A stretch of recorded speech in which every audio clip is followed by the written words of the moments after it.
4 Rumeni tressqu l-qorti l-ħadd filgħodu fuq traffikar u possess ta' droga kannabis. Huma ġew arrestati wara fit-8 ta' Marzu il-pulizija ċirkondaw blokka ta' appartamenti fit-triq Alfred Craig f'Talbjata wara diversi ġimgħat ta' investigazzjonijiet permezz ta' intelligence-led policing.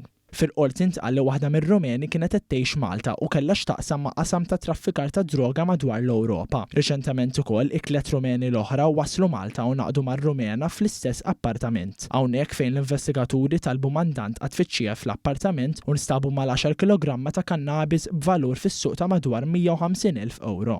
L4 Rumeni trasqu quddiem il-Maġistrat Marsen Farrugia u ma wieġbu mhux ħatja għall-akkużi miġjuba kontrihom. Id-difiża kienet immexxija mill-avukati Franco De Bono, Adriana Zammit u Martina Herrera u ma resqitx it-talba għal ħelsien mill-arrest. Il-qorti ordnat li jinżammu arrestati u laqgħet it-talba tal-prosekuzzjoni biex jiġu friżati l-assi tal-imputat u tipprojbixxi trasferiment tal-proprjetajiet tagħhom.